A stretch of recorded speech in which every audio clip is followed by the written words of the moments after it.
Hey guys, welcome back. Hope you're ready to learn some finance, a little bit of how I've done things and built my empire of mini cardboard to where it is today. I'm going to show you what I've done, and it's coming up next.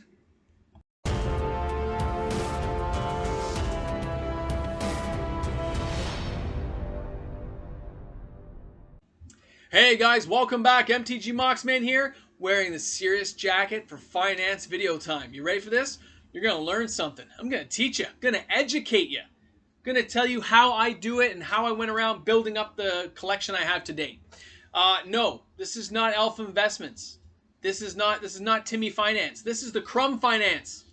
This is for the little guy who wants to get more. And just, it's little.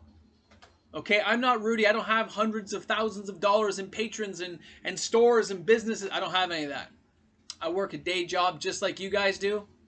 I'm very frugal with my money. I've managed to accumulate some boxes of magic. That's what I've done.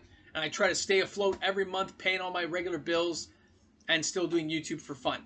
That's what it is. So let's get into this and see if you guys can learn something new. And remember, it's entertainment, guys. If you have questions, comments, or anything, put it down there. I'll be happy to get back to you, okay? I'm not a serious financial wizard. I don't know anything. I'm a dum-dum in a basement, okay? That's just the way it is. But I can show you the things that I know. So number one, let's take a look at some boxes here.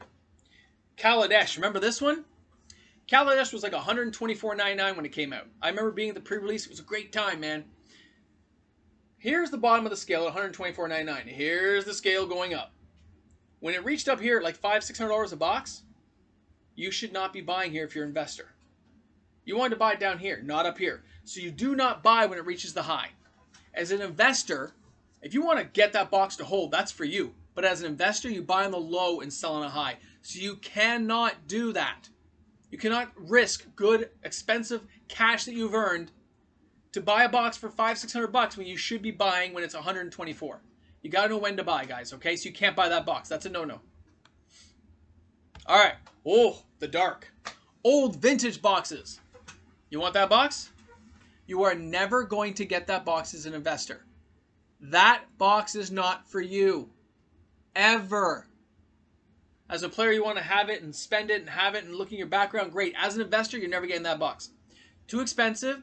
The cost base of that is too much for what you can carry. You get 40 boxes of regular draft boxes, which will far outpace that box in the long run.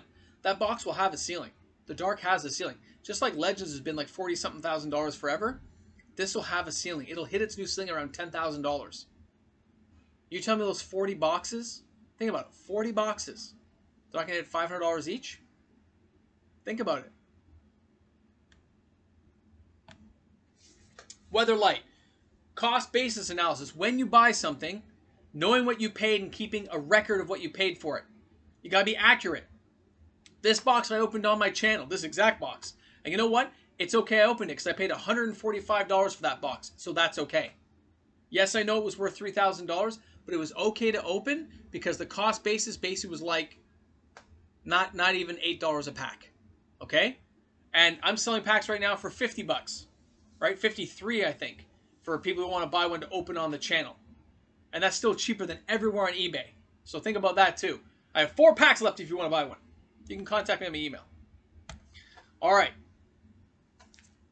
Knowing and when to buy. We'll get into that, but we'll get there, okay? Knowing when to buy.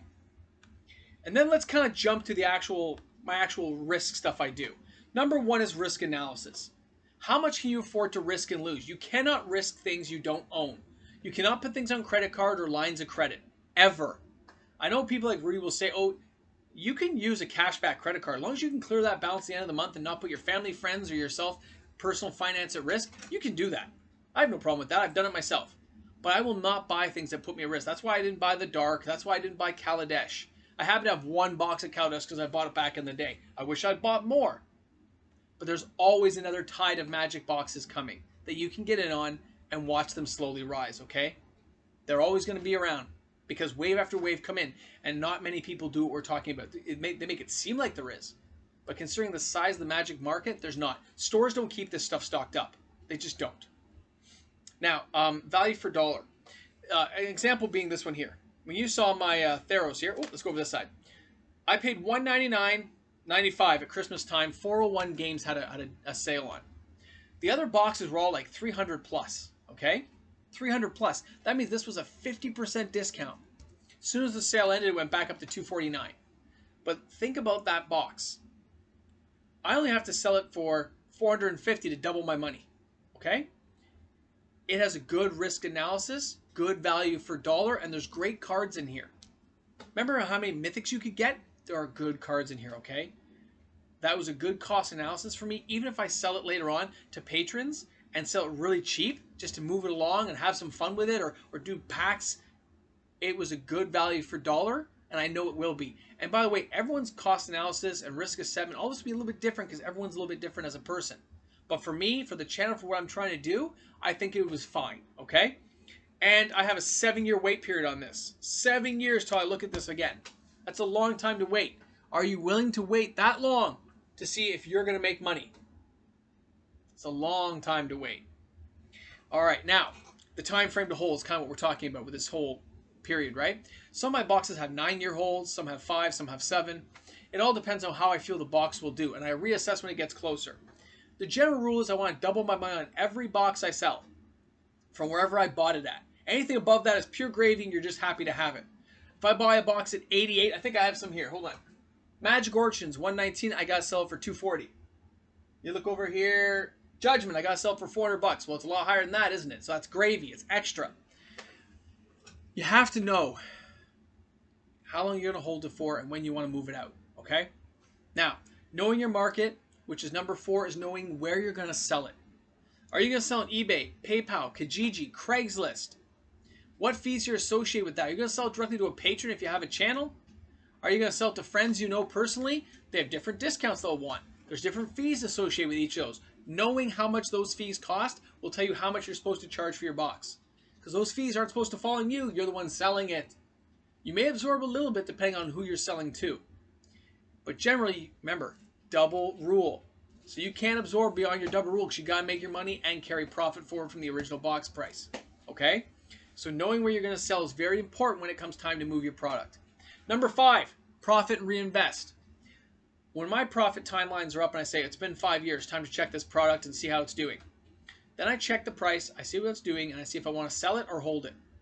Now, I always try to keep at least one box for myself. So all these boxes here are single boxes. I have some extra ones over there. Some I only bought one of, so I don't really plan on selling those. That's the non-investor in me. That's the collector who speaks there. And that collector in me versus the investor in me, we get into fights all the time. We have serious discussions with each other. And it doesn't always work out in the investor's favor, put it that way. I had my Urza's Destiny was up. I had it up for sale. And I pulled it down because things started getting a little bit crazy. I said, ooh, this is really weird right now. I'm going to pull it down. But the investor in me wanted to keep it up to move the product along. But I didn't do it. I held on to it. So maybe in this case, the collector won out. But, you know, it doesn't always work out that way. So taking your profit, decide to reinvest in new product. If you don't need the money, take the entire profits and buy that many more magic boxes to help your pyramid go out to add more. Now, rinse and repeat. You go over each of these risk, each of these value for dollars, each of the time frames, knowing your market every year.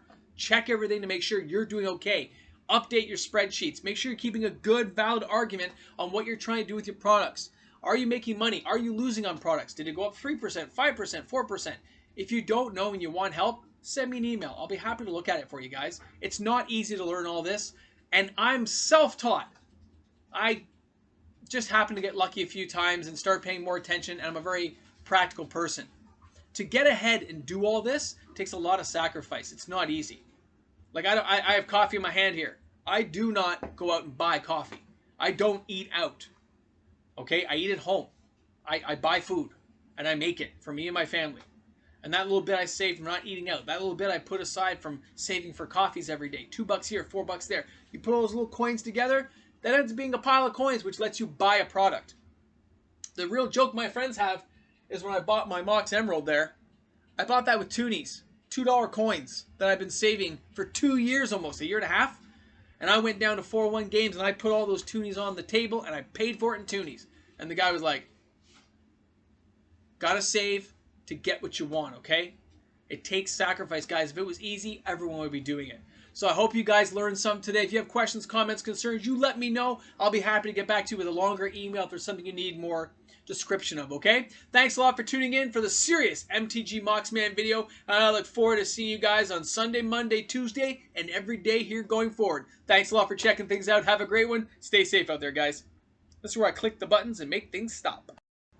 Hey guys, big shout out to Cameron, to Kyle, Anthony, what's up guys? Matt Becker, hey Ryan, what's up? We're going to keep going here. We got Antoine, thanks man. Guys, you're rocking. Thanks to all my patrons.